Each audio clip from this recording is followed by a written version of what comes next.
I remember so distinctly when I found out about outreaches out to the park. And when I started speaking, I literally thought I was going to hyperventilate. It was so exciting. The thing that I was sharing, the gospel, as we know, is good news for a lost world. No other answer but the gospel of Christ Jesus. Pastor Warner, when he would close the service, he said, go share Jesus. So I went and I told my friends I had gotten saved. By lunchtime, I didn't have no more friends. But I wasn't scared. I was full of, God, and it just didn't bother me.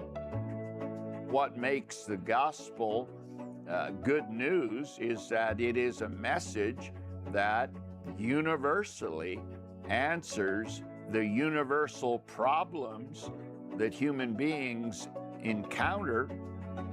There was a sense of hope that God was going to help me with my problems. And my evangelism, I could not keep quiet.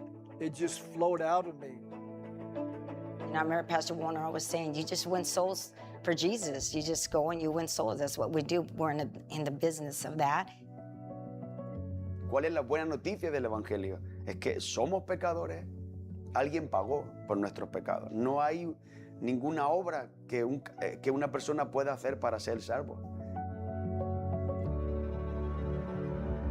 2 Timothy 4:5, Paul's writing to Timothy and he says, do the work of an evangelist. He's not talking about the office of an evangelist. His emphasis is do the work, the daily work, the lifestyle work of being someone who is concerned and used to bring people the good news of Jesus Christ.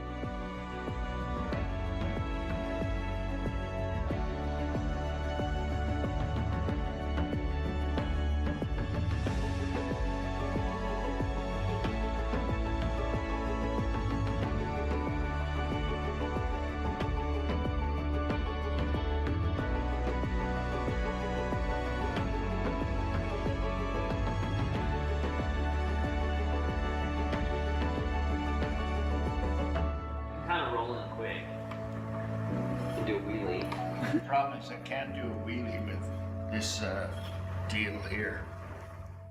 The first time someone really witnessed to me was November 14th, 1970, and it was on the dance floor. When I first heard about Jesus was at a concert at the Prescott Armory. So it wasn't a church setting. It wasn't even a spiritual setting. This young lady invited me the next day, which would have been a Sunday night, to a church service. We have this religious understanding, but God works in the affairs of men, and that is the normal, everyday interactions and events.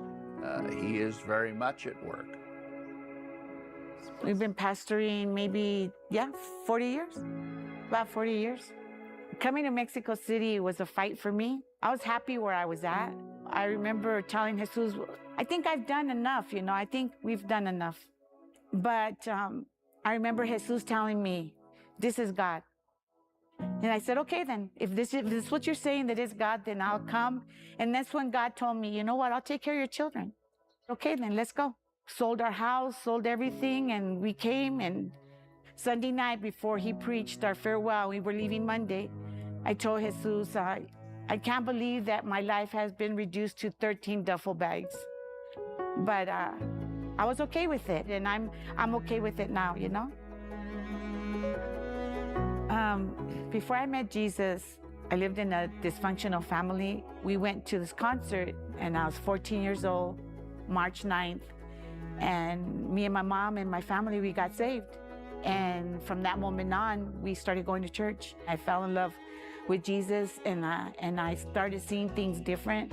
I was the kind of girl that said, I'll never want to get married. But when I came to church and I started seeing families, there was only like 40 of us there. Then I changed my mind. This is what I want. You know, I want a family. I want to live and grow up in church. Oh, yeah, it was radically different than the way I was living. One, they were very welcoming, but what stood out the most was the promise that Jesus Christ could change my life that resonated with me. I really had my first real encounter with God when I was 16 years old, and I began to experiment with drugs and stuff, but I felt very convicted about that, and I prayed a sinner's prayer, if you will, but it only lasted a couple of weeks. By the time I was 18 years old, I was shooting heroin and in relationships and stuff, and that pattern of being addicted lasted until my early 20s. Woke up one day and said, I don't want to be a 40-year-old drug addict. God, I've messed up my life. If you can do anything with it, here it is. Wow, my life was a mess. A lot of people don't know this, but at the age of 21, I suffered a mental breakdown. 2 men came to where I was at to share with someone else, and the person that came to visit rejected. However, I was very attentive to what they were saying, and I opened my heart to Jesus. I think one thing that I remember clearly is that after my salvation, I saw how beautiful the sky was. The culture in the church at that time was sending out many young men. Definitely when we went to Panama, it was a very difficult time in the history of Panama. And I realized then that the answer for Panama or any nation was the gospel. There's something about when you are a strong testimony for the gospel, many times you don't fit in. And so we worry about what will I do when I get in this situation, but the truth is God's already ahead of us. The church in the book of Acts, it says that when they were persecuted, they went everywhere preaching the word. Well, we really felt the need, we needed a bigger facility. One of our members in our church said, I want to show you a building. It was decrepit. I mean, it was in terrible shape. And we worked hard on it. This was back in November of 2021. And we open up. People are excited. We're being noticed in the neighborhood. People are coming out. After 3 months, they came and they closed us down. People from the government with their blue vests came in. They put signs all over our buildings and they said, that's it, you're done. The reality is that they wanted large amounts of money. So we went to the park. We had services in the park, but the rainy seasons were coming, so we needed to find another place to have service. We had no identity. Not everything is a walk in the park. And oftentimes when you're down and out, the best thing you can do is go share the good news. You know, something about your perspective changing when you vocalize the gospel. When we found this one, immediately when I walked in, I said, this would work. It's a different experience being in Mexico City than all the other times that we've been out because we're by ourselves. We don't have our children. Your focus is different. Your focus is on the people. And I realize that sometimes just giving somebody a hug and letting them know that you're there, it means something to some of these women that sometimes live a hard life. I'm grateful that we still can participate in activities in church and see lives changed and see my children serve God. It's been worth it to me.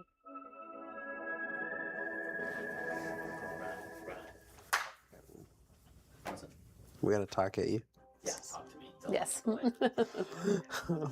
All in Brittany's. Hi, my name is Anthony Miner. And I'm Brittany Miner, and we're in Indianapolis, Indiana. I think as a church kid, even fully having a great relationship with God now, it's still kind of like, I don't really have like a testimony, because there wasn't any point where it was like, oh my gosh, I get it now. It was like, I get it, but I'm still gonna make this wrong choice. I wasn't surrendered to God. I was like, I can do this. I can serve God on my own, me doing my own thing. I moved back to Tucson, and that was when I was like, okay, God, obviously I can't, and I don't know what to do now. And that was when God really came in and showed me his grace, and God's love for me began to mean so much to me that I wanted to share it with other people. You don't do things for people that you don't have any kind of care for or concern or especially deep love. You don't change your life for a stranger. And so here I am, I'm proclaiming to be a born-again Christian follower of Jesus Christ, and I'm struggling. And this goes all the way into the beginning of my marriage. Basically, I'm just like, you know what, I'm done with this, man. And I'm threatening to walk out on my wife, you know, ready to walk away from the church, ready to just kind of walk away from everything, man. And he hits me, you need to be in love with Jesus. I remember I went to this kind of retreat thing. It's out in Colorado, man. We're out in the mountains in the snow and stuff, just praying like, God, you know, I want to know you more. I want to be in love with you. And just, I'm in this moment, and man, I can only describe it as just kind of this vision. I'm watching a man, he's surrounded by different kinds of cups, chalices, thermoses, and he looks over to this pile of cups that are like just, you know, broken, destroyed. Sees this, you know, styrofoam paper cup, like the white one that you get coffee in. It's got a hole in the bottom. I immediately understand it as me, like I am this cup. And this man, he fixes me, pours into me. And then all of a sudden, everything clicked, like I had purpose now. Even then, it wasn't like, I know I'm called to be a preacher. It was just like, and I'm called to be a vessel. And if that's what God chooses for me to do, I will do that 110%. For me, it's a real honor to be able to give my kids what I grew up with and see them in ministry and seeing their little personalities fit into building our church together. You know, this whole experience of pioneering, yeah, man, you know, when I really think about it, it's a little bit terrifying. At the same time, that's worth it to see people's lives change, you know, because now I'm fulfilling what God has created me to do.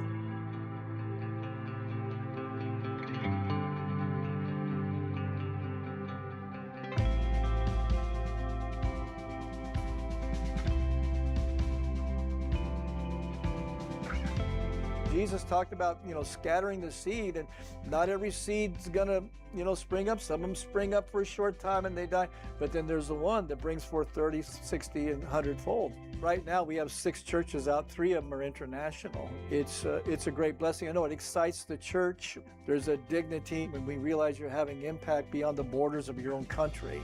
Eric and Betsy Quillian were already in Equatorial Guinea when I got here, and that's been a miracle work of God.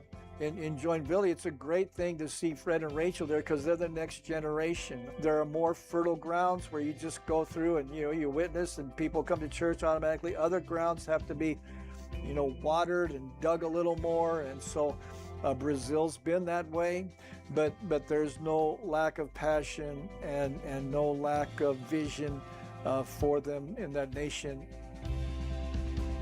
The confidence that I have in doing things beyond the borders of the United States is that we're walking in the commission and authority of Jesus Christ. We're not walking in our own inspiration. We're not walking in our own ideas. We're walking under His command to us to do that. And the apprehensions are subsided when you know that I'm walking in what Jesus told me to do. Jesus was always adapting his strategy. To the woman at the well, he talked to her about water. To Nicodemus, the priest, he talked to him about a new birth. Different people, different situations, and they were tailored for the truth that he was presenting. So in our everyday lives, we can see really supernatural workings by just simply being available and realizing it's not just my duty, but it's my delight that God can work through me to actually touch another human being and see their life transformed.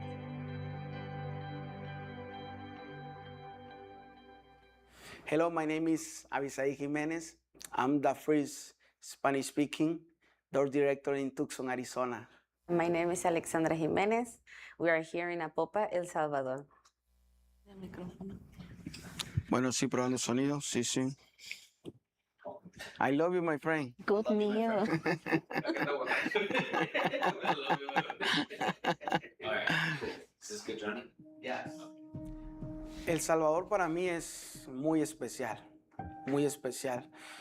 Yo viví aquí de mi niñez a la adolescencia. Mis padres fueron misioneros en diferentes países, en Nicaragua, El Salvador, Panamá. De hecho, aquí a El Salvador fue donde realmente conocí a Jesús. Y siempre en mi mente estaba regresar a El Salvador. Algún día voy a regresar. I grew up in church. So at the age of 14, I decided to surrender my life to God. I met my husband in Nogales, Sonora. He always talking to me about his dream to be missionary. We got married in 2017.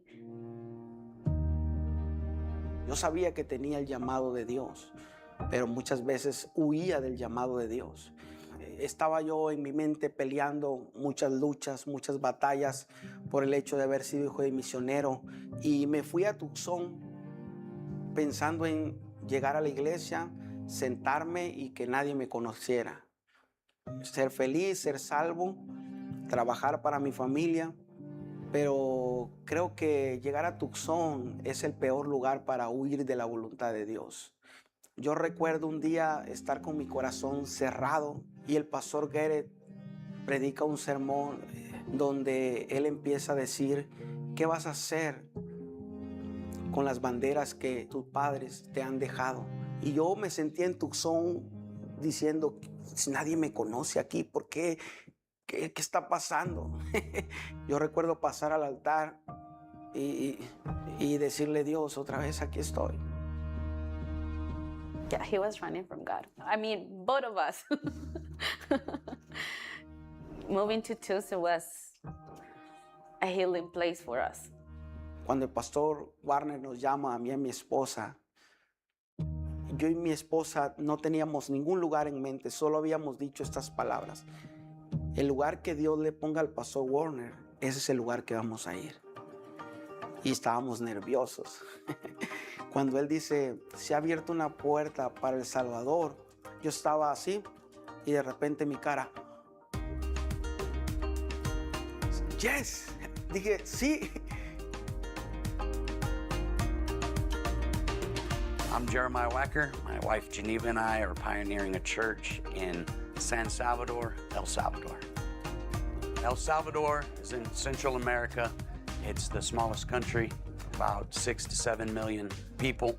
It's come out of about 30 years of civil war, really intense gang activity, was close to the murder capital of the world. Recently, they got a new president. Bukele came in, and the social, the economic changes have been revolutionary. Now they are the safest place in the Western Hemisphere, and that opened up a tremendous door. They're a very friendly culture. There's a lot of hope in their eyes. There's opportunity. People want to take advantage of the opportunity, but there's also a lot of deep wounds. So what I'm excited about is seeing lives restored, seeing families restored, seeing the biblical pattern for manhood and leading a family, to just see that unlocked. Antes de llegar a la iglesia, pues mi vida atravesaba muchas situaciones difíciles. Una de las principales era que yo sufría mucho de ansiedad y de depresión. Sentía que todos los problemas que venían a mi vida pues iban a acabar conmigo, pero gracias a Dios pues llegué a la iglesia y mi vida cambió. Y si algo aprendí yo de Tucson, Arizona, es que los pastores siempre se aprendían los nombres de las personas. Tú los saludas y le dices, ¿cómo estás, hermano? Y con su nombre, eso causa algo en la gente. En El Salvador existen diferentes iglesias, pero yo experimenté en muchas y no encontré lo que realmente es un compañerismo. Puedo contarles de que después de haber llegado a la iglesia, pues lo primero que yo recibí en la iglesia fue amor. Hay esa parte de no solo compartir el evangelio, sino compartir nuestra vida también a través a veces de diferentes dinámicas, juegos, música, todo. Coming here to El Salvador and bring the gospel to people, it's very exciting because we are sharing not to have a religion, but have a personal relationship with God. They're able to pray personal to God. Like they don't have to run with a pastor or someone else to ask them to pray, that everyone is a daughter or son of God. Mi nombre es Marlon Martínez y soy de Apopa, El Salvador. Básicamente yo crecí en un hogar en el que sí sabíamos de la existencia de Dios, íbamos a la iglesia, pero no vivíamos para Dios. Cuando vuelvo a esta iglesia, la iglesia de La Puerta en Apopa, tengo un reencuentro con Dios y al principio para mí era muy difícil pensar, Dios me quiere de regreso. Pensaba que por mi estilo de vida yo no era merecedor de la gracia de Dios. El ver a mi hijo muchas veces eso me motiva también a seguir adelante. El ver que también está buscando de Dios y él está siguiendo un camino correcto. Y el Espíritu Santo fue convenciéndome y dándome convicciones reales sobre lo que era vivir para Jesús. En noviembre fui a una consulta y me diagnosticaban, pronosticaban que podría ser cáncer de mama. Yo sentí que mi mundo se vino abajo y estaba como, bueno, vamos a confiar en lo que Dios hará. La iglesia se unió conmigo en oración. Vamos a ayunar, vamos a intentar confiar en Dios. Y recuerdo que el día que me iban a entregar el resultado de los exámenes, yo solo le dije, Dios, que sea tu voluntad, pero ayúdame y no me abandones en ese proceso. Para mi mayor sorpresa de milagro fue que me diagnosticaron que estaba sana. Y fue en el momento en el que yo dije, este es mi Dios, es un Dios vivo, es un Dios al que yo puedo hablarle, puedo clamar, puedo pedir todo el tiempo y confiar en lo que Él va a hacer y sea cual sea el resultado, yo sé que Dios tiene el control. Mi apellido es Juárez, mi nombre es Altagracia, soy del Salvador, de Apopa, San Salvador.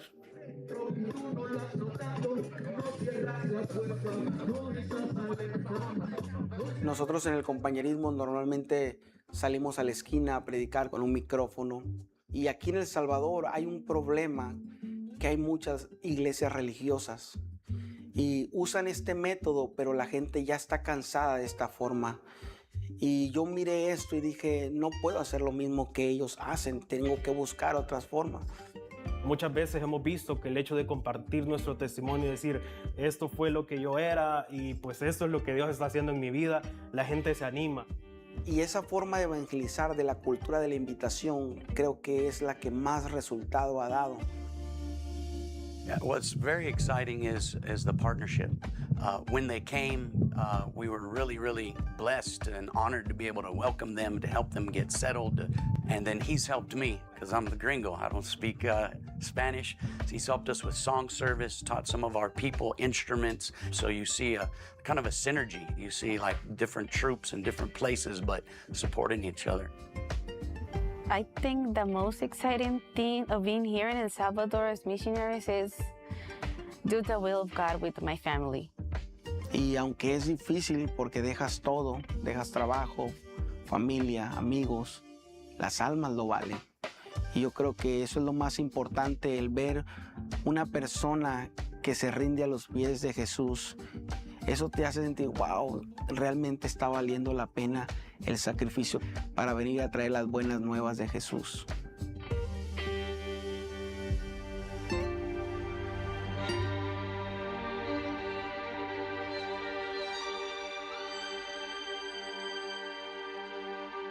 The emphasis in 2 Corinthians chapter 5 is that we are ambassadors, so Our lives are not about just our own interests, but if we are an ambassador, then our concern is I'm representing the interests of my king or kingdom that I am a part of.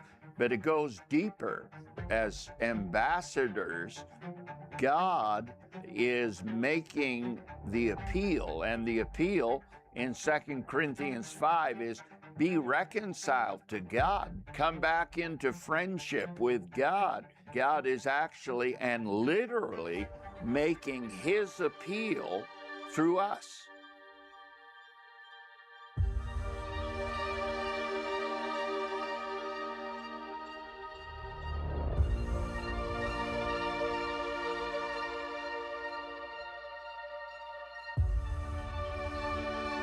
Okay, well, so I got to go back when my sister Teresa first got saved. So she was bringing us to church. I think I was like in 74, maybe. So I think we were like in 7th grade or whatnot, 8th grade. One thing that impacted me was Pastor Warner. I didn't know who he was, but he's when we would go into the door, he would sit there and he would just say, "Oh, hello, Norma, Dolores, Irene, Yoli," and it just was like, how does this man know our names? You know, we didn't know he was the pastor. So when she would bring us again, I told the girls, let's just switch it up, you know, and see if he really remembers us. And every time we would come, he would shake our hands. "Hello, Norma, Dolores, Yolanda, Lucy, Irene." So there were 6 of us, you know, and I was just blown away by that. And as a little girl, like to me, you know, 11, 12 years old, I was like, wow, this man knows our name. But I believe later on, the reason was because I believe he was really praying for us. Take number 155, okay. Are you gonna say, "I'm Pastor Chris Lenore from Door Church, Hamburg"? No, because pastor's not my name. Ready? Okay, great. Hi, I'm Chris Lenore. And I'm Stacy Lenore, and we are in Hamburg, Germany. Yeah. Here we go.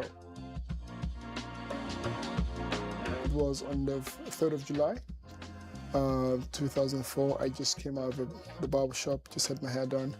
And then the guy gave me a leaflet. All I saw was a rap and hip hop because that was really what I was into.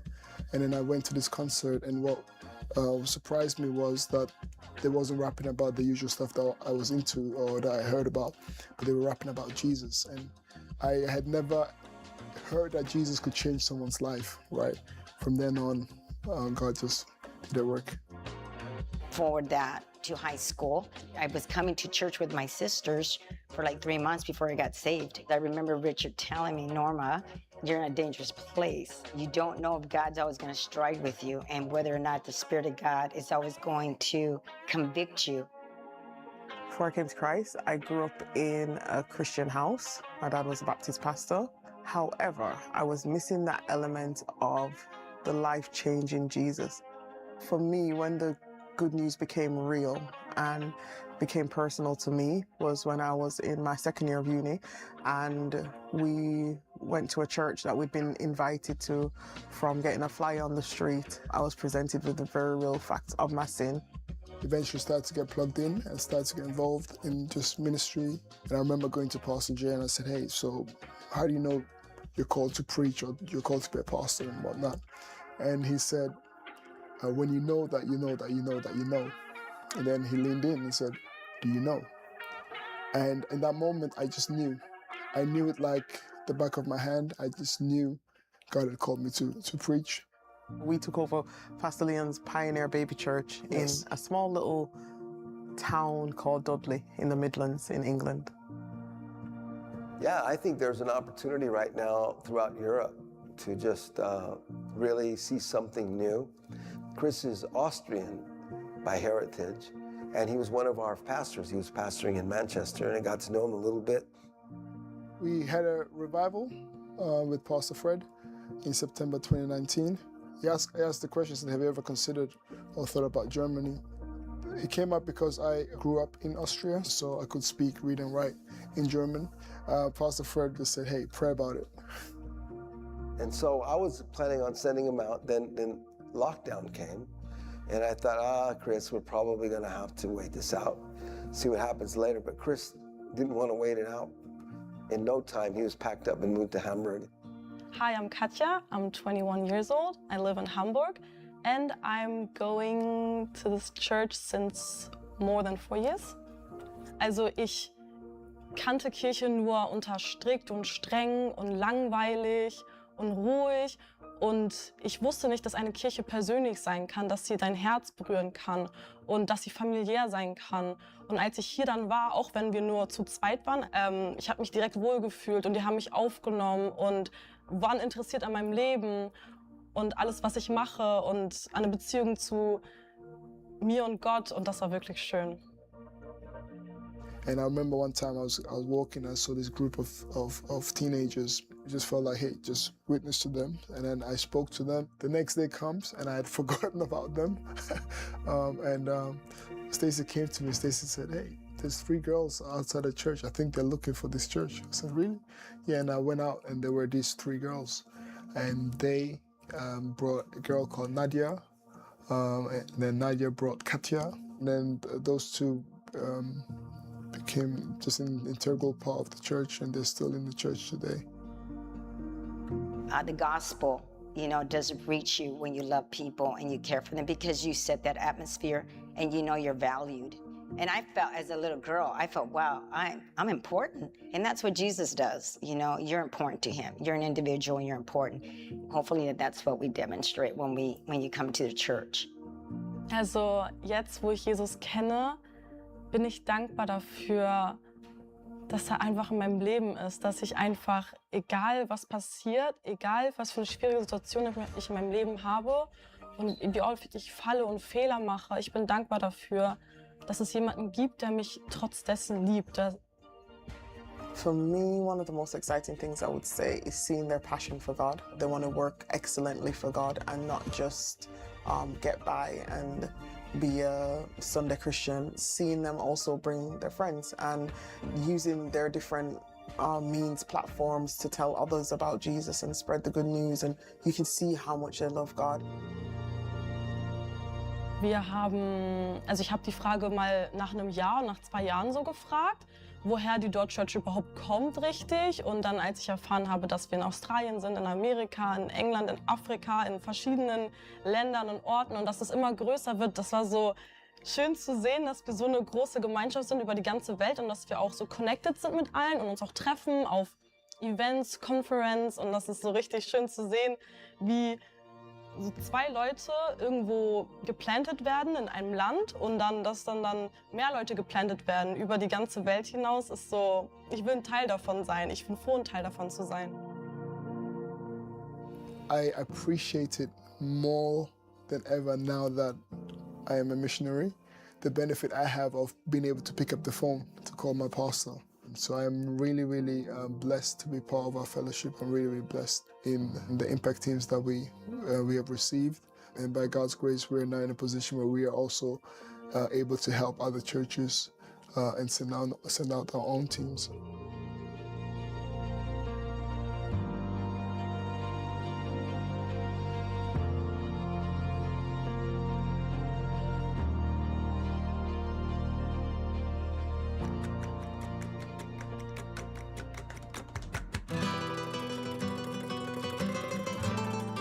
Where we are in Spain is the southern part in Andalusia.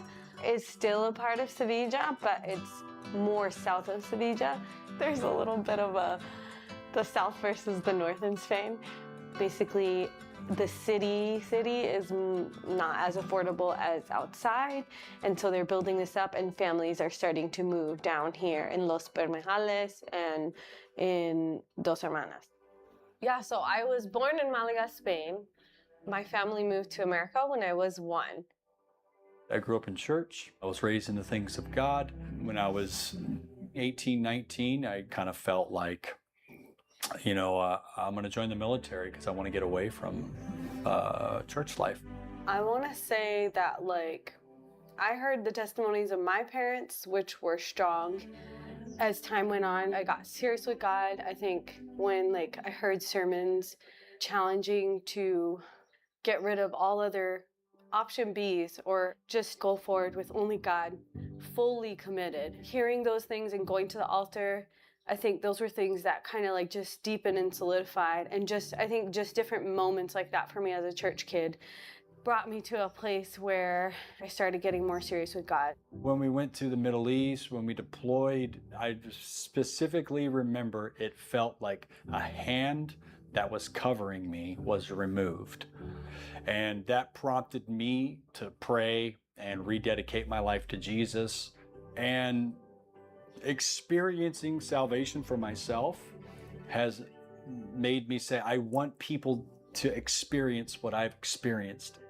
We were pastoring in California for 11 years. And all of a sudden he comes in and he says, Spain's on my heart. Mi nombre es Alberto Maleno, mi esposa se llama Rebeca. Estamos pastoreando la iglesia de Almería desde el año 2004. Tenemos 2 hijos, Moisés y Daniel. Sirven a Dios con nosotros. Estamos juntos como familia. Yo escuché cuando era un joven ese comentario de que en España mueren todos los misioneros. Y me dolió mucho porque soy español. ¿Por qué tiene que morir misioneros en España?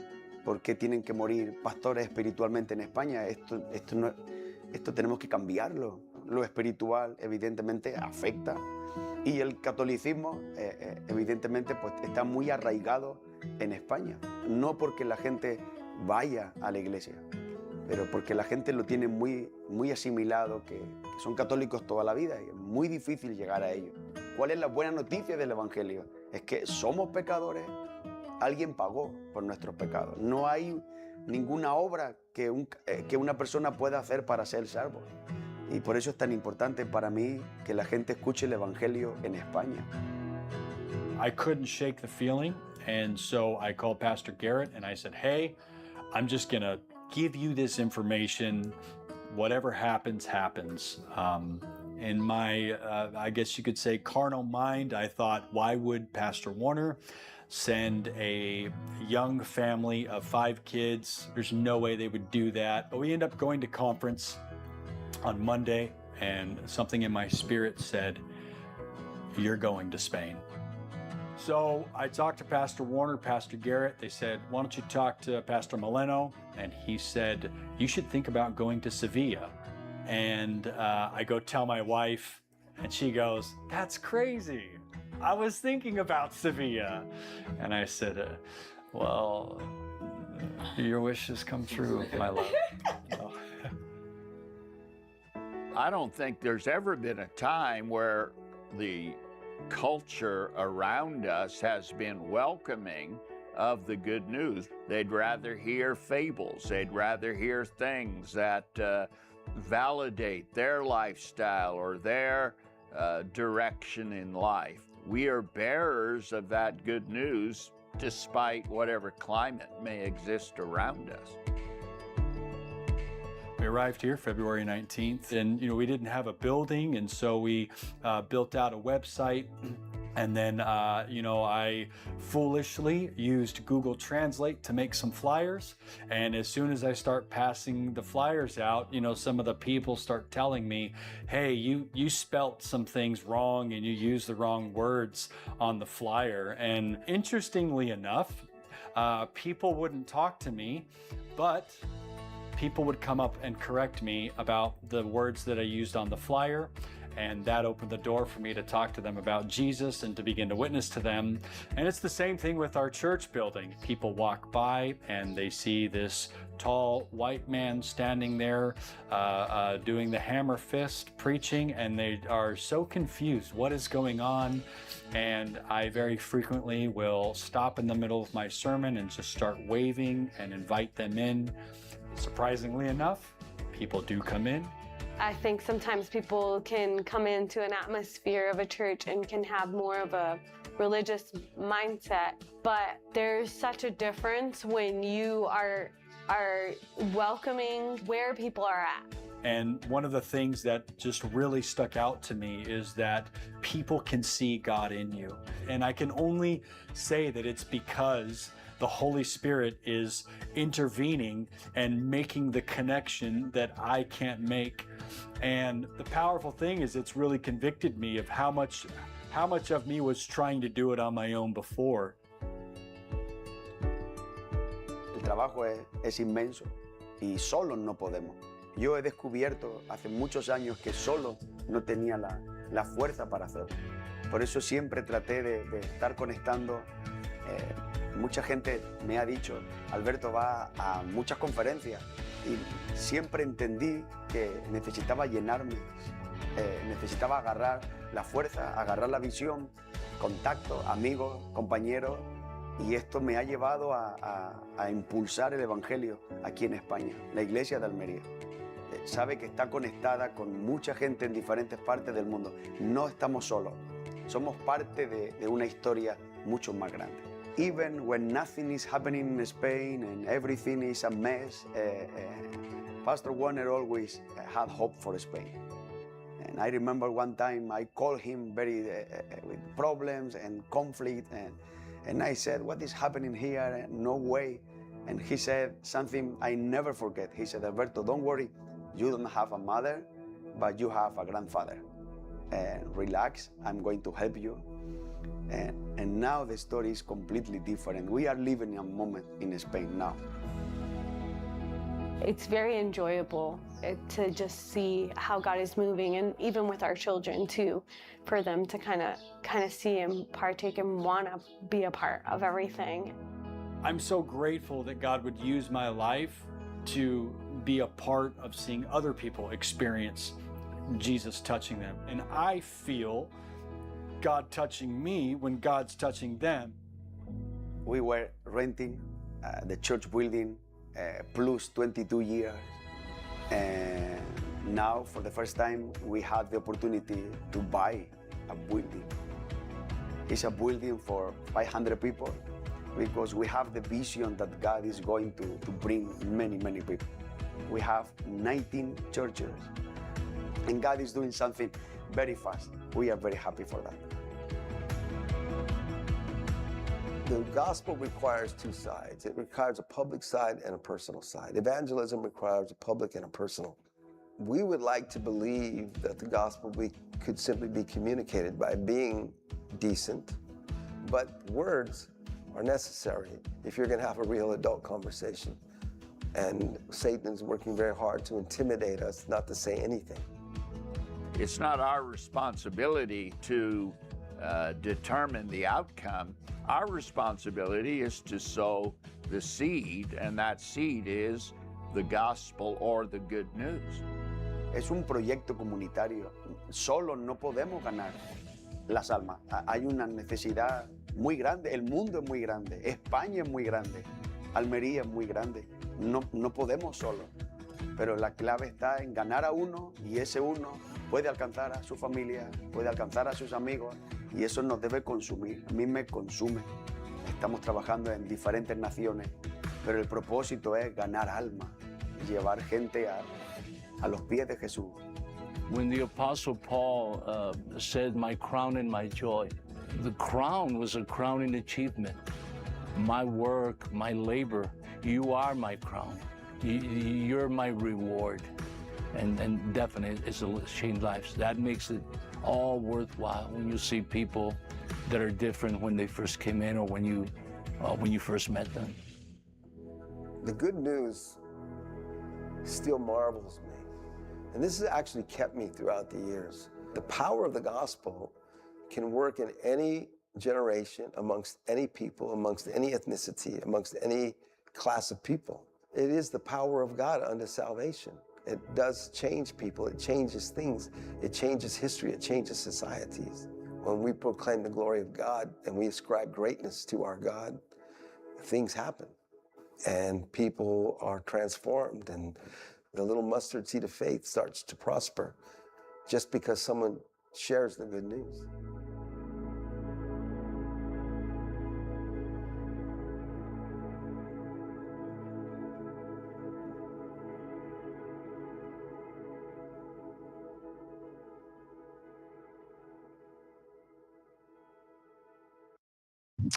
That concludes our Sunday school this morning. We will begin service at 10:30. God bless you.